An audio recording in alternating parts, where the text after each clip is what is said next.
Et cette Aveyronnaise Classique 2023 nous aura tout donné. On a failli annuler à cause de la chaleur jeudi. Et bien aujourd'hui, on a du froid, de la pluie et même de la grêle.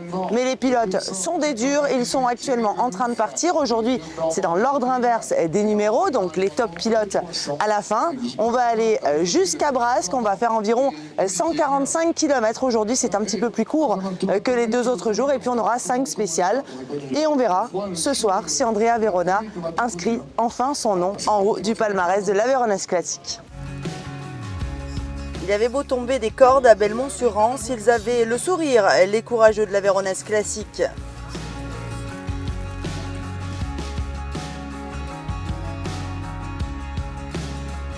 Il fallait garder le moral et surtout rester concentré puisque la première spéciale se roulait quelques minutes plus tard.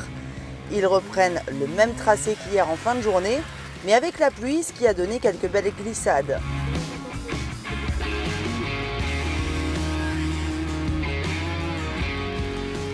Côté top pilote, parti 2 heures après les premiers, Andrea Verona prend l'avantage avec 1 seconde d'avance sur Valérian Debeau. Valatak qui poursuit visiblement sur la même lancée que la veille. Mais Jérémy Taroux, 3e temps, n'est pas loin, à 3 dixièmes seulement. Le pilote Elite Moto n'est pas encore complètement menacé de sa 2e position. En liaison à Saint-Cernin-sur-Rance, le terrain aussi est piégeux et il faut radicalement adapter son pilotage pour éviter la chute. Mais parfois, ça ne passe pas.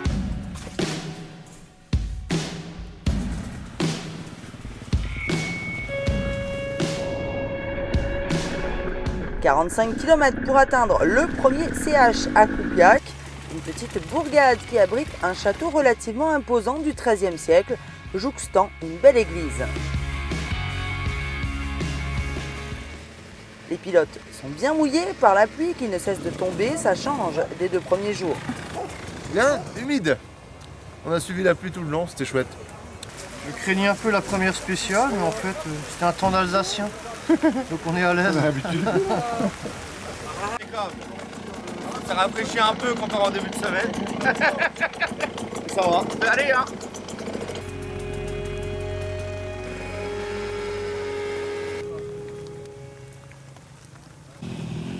Heureusement, la météo sera de notre côté pour la suite de la course, car si la journée est relativement courte en termes de liaison, elle en reste toujours aussi sympathique. On est ici à Brousse-le-Château où les pilotes passent par le pont de la Bourse pour rejoindre un tunnel qui a tendance à amuser les participants.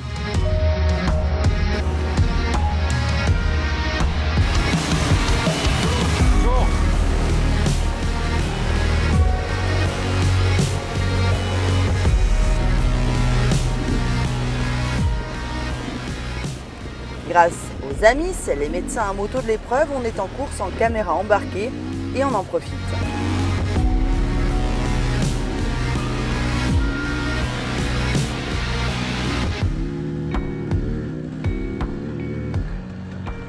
Derrière tous les pilotes qui sont venus découvrir l'Aveyron à moto, il y a de gros enjeux pour le dénouement sportif de cette 19e édition et c'est ce qui va désormais nous intéresser car aux avant-postes, c'est Loïc Larieux qui fait parler de lui. Un peu en retrait vendredi, le pilote d'AFI a vite été au rendez-vous dans les spéciales défoncées, ce qu'il préfère. Il va s'imposer à 2 reprises lors de cette ultime journée. Tout d'abord sur la 2e spéciale du jour à Clamensac, sur la commune de Coupiac. Lui, qui était 4e à l'issue de la 2e journée à 10 secondes de Valérian Debeau, semble bien décidé à revenir sur le podium. Et ça tombe bien, puisque Valatak se manque sur ce chrono, il n'est que 11e à 18 secondes de Larieux.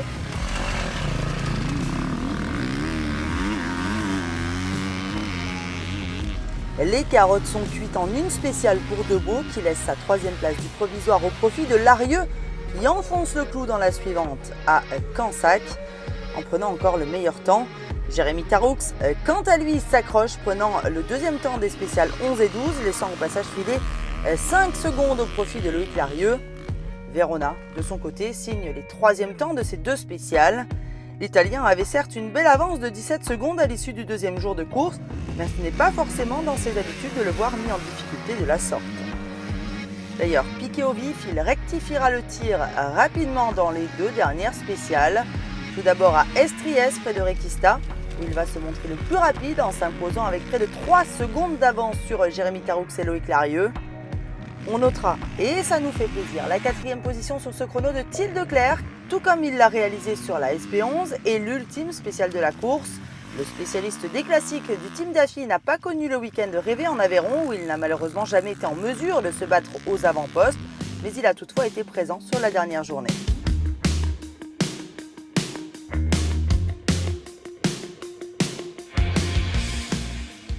Du côté des autres catégories, la victoire féminine est Andorane avec Margot Liobera qui roulait sur un 4,5 Gamma de l'équipe Outsider. Chez les espoirs, très belle bagarre pour une victoire signée Daffy avec Corentin Amad qui signe aussi un top 10 scratch, sa meilleure performance de l'année sur les classiques. En junior, domination de Kylian Lunier qui, malgré une belle frayeur ce samedi matin avec une chute qui lui a fait perdre beaucoup de temps, s'impose et prend la 8e position au scratch. Enfin, victoire de la catégorie nationale pour Damien Eschobard à l'issue d'une grosse bagarre avec Mathieu Dumas et Kevin Panis. L'Alti ligérien signe une belle 11e place au scratch. Et pour l'avant de la course, Andrea Verona n'a laissé aucune chance à ses adversaires lors du dernier chrono où il prend encore 3 secondes à Larieux dans la spéciale de Brasque devant un public venu en masse applaudir les pilotes. Si rien n'était défini pour le podium, la victoire de Verona n'a fait aucun pli et les Français s'y attendaient. 3e du jour, mais également 2e du classement final.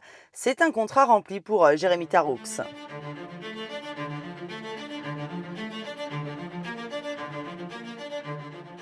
L'objectif c'était de faire 2 et de rester à moins d'une seconde à la minute de Verona sur l'ensemble du week-end.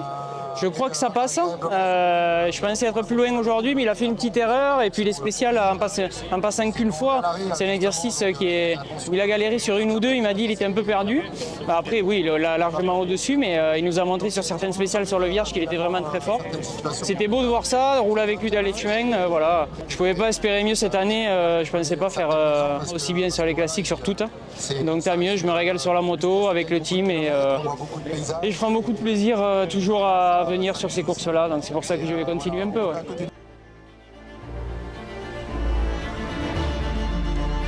Loïc Larieux, de son côté, prend la 3e place du général à l'issue d'une solide dernière journée de course et tire le bilan de sa première saison de classique.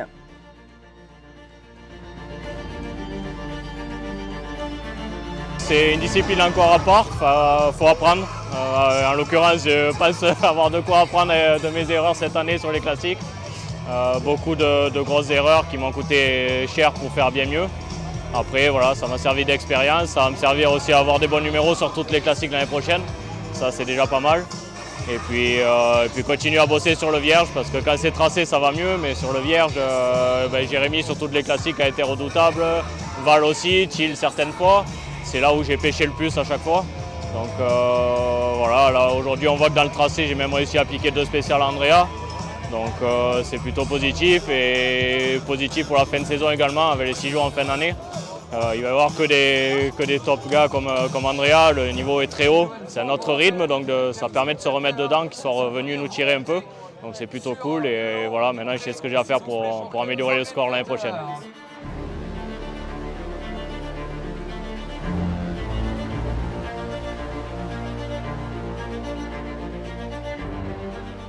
It's never easy to win. The French guys here in the classic race are really fast, and yeah, it has been a really good fight all the 3 days, especially yesterday till the last test. We were really close. Yeah, happy to win for my first time the Varones Classic, 3rd time for me here. Last time I was 2nd, so happy to come home with a win.